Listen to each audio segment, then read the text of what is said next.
This part will show you why what you think, or do, or feel is an indication of what you are.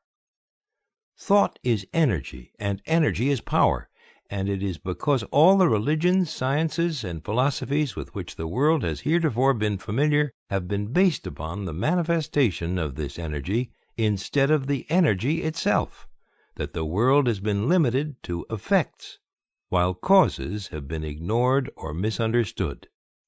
For this reason we have God and the devil in religion, positive and negative in science, and good and bad in philosophy. The master key reverses the process. It is interested only in cause, and the letters received from students tell a marvelous story. They indicate conclusively that students are finding the cause whereby they may secure for themselves health, harmony, abundance, and whatever else may be necessary for their welfare and happiness. Life is expressive, and it is our business to express ourselves harmoniously and constructively. Sorrow, misery, unhappiness, disease, and poverty are not necessities, and we are constantly eliminating them. But this process of eliminating consists in rising above and beyond limitation of any kind. He who has strengthened and purified his thought need not concern himself about microbes, and he who has come into an understanding of the law of abundance will go at once to the source of supply. It is thus that fate, fortune, and destiny will be controlled as readily as a captain controls his ship or an engineer his train. Part 4. The eye of you is not the physical body. That is simply an instrument which the eye uses to carry out its purposes. The eye cannot be the mind, for the mind is simply another instrument which the eye uses with which to think, reason, and plan. The eye must be something which controls and directs both the body and the mind, something which determines what they shall do and how they shall act. When you come into a realization of the true nature of this eye, you will enjoy a sense of power which you have never before known. Your personality is made up of countless individual characteristics, peculiarities, habits, and traits of character. These are the result of your former method of thinking, but they have nothing to do with the real I. When you say, I think, the I tells the mind what it shall think. When you say, I go, the I tells the physical body where it shall go. The real nature of this I is spiritual, and is the source of the real power which comes to men and women when they come into a realization of their true nature. The greatest and most marvelous power which this I has been given is the power to think, but few people know how to think constructively or correctly. Consequently, they achieve only indifferent results. Most people allow their thoughts to dwell on selfish purposes, the inevitable result of an infantile mind. When a mind becomes mature, it understands that the germ of defeat is in every selfish thought. The trained mind knows that every transaction must benefit every person who is in any way connected with the transaction, and any attempt to profit by the weakness, ignorance, or necessity of another will inevitably operate to his disadvantage. This is because the individual is a part of the universal. A part cannot antagonize any other part, but on the contrary, the welfare of each part depends upon a recognition of the interest of the whole. Those who recognize this principle have a great advantage in the affairs of life. They do not wear themselves out. They can eliminate vagrant thoughts with facility. They can readily concentrate to the highest possible degree on any subject. They do not waste time or money upon objects which can be of no possible benefit to them. If you cannot do these things, it is because you have thus far not made the necessary effort. Now is the time to make the effort. The result will be exactly in proportion to the effort expended.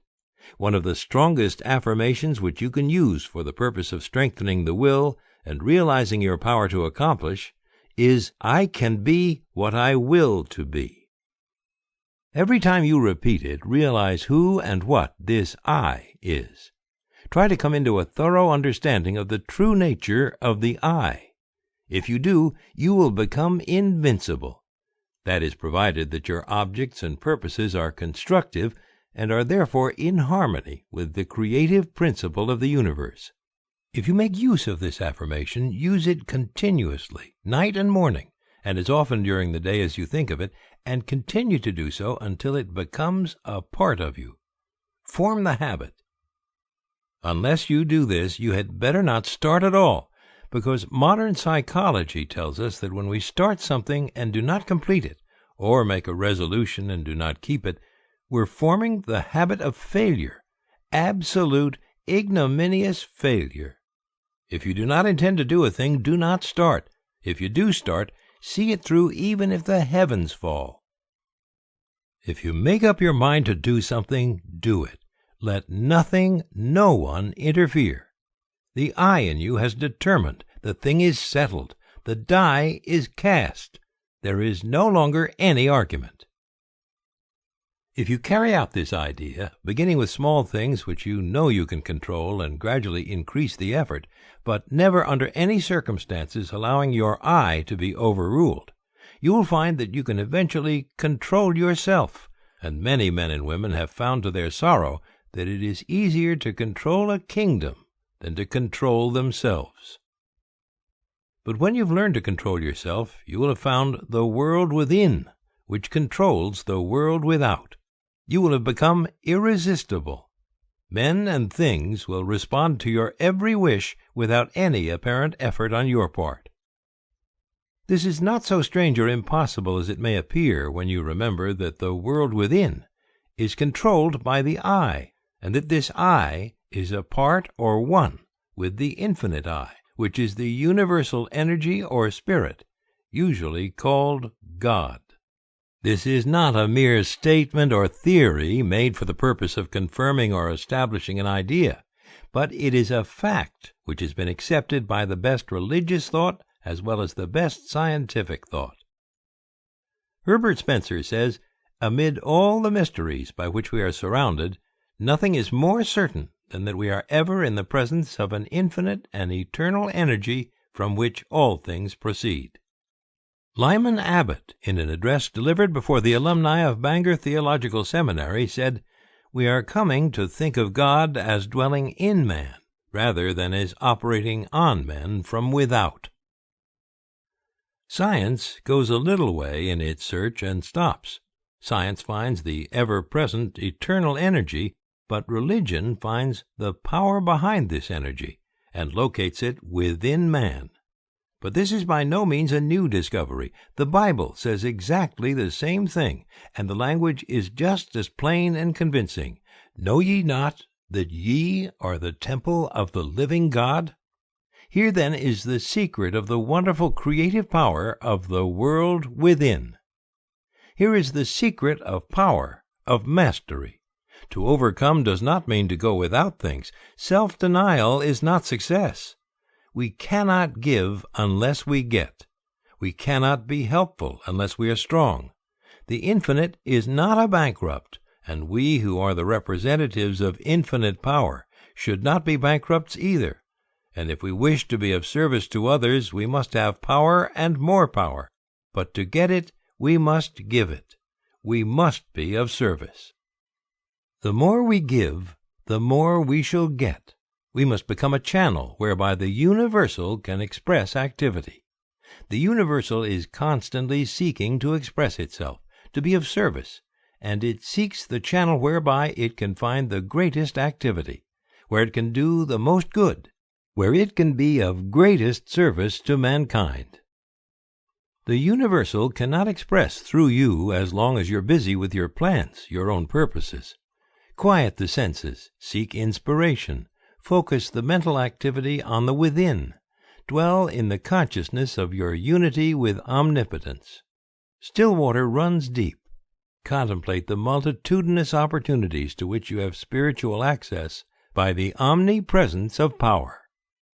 Visualize the events, circumstances, and conditions which these spiritual connections may assist in manifesting. Realize the fact that the essence and soul of all things is spiritual, and that the spiritual is the real, because it is the life of all there is. When the spirit is gone, the life is gone. It is dead. It has ceased to exist. These mental activities pertain to the world within, to the world of cause, and conditions and circumstances which result, are the effect. It is thus that you become a creator.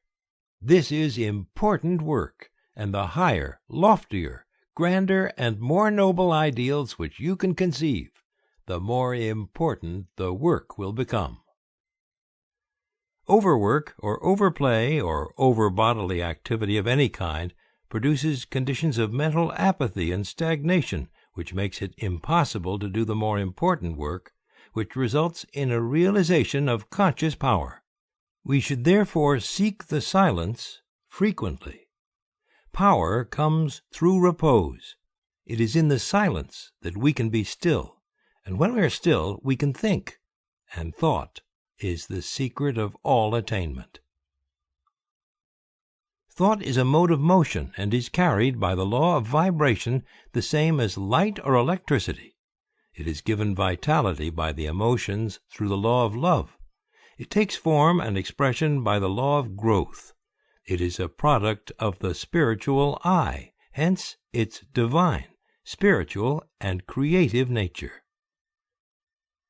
From this it is evident that in order to express power, abundance, or any other constructive purpose, the emotions must be called upon to give feeling to the thought so that it will take form. How may this purpose be accomplished? This is the vital point. How may we develop the faith, the courage, the feeling which will result in accomplishment? The reply is by exercise. Mental strength is secured in exactly the same way that physical strength is secured, by exercise. We think something, perhaps with difficulty the first time. We think the same thing again, and it becomes easier this time. We think it again and again. It then becomes a mental habit. We continue to think the same thing. Finally, it becomes automatic. We can no longer help thinking this thing. We are now positive of what we think. There is no longer any doubt about it. We are sure. We know. There is nothing truer than that the quality of thought which we entertain correlates certain externals in the outside world. This is the law from which there is no escape, and it is this law, this correlative of the thought with its object, that from time immemorial has led the people to believe in special providence.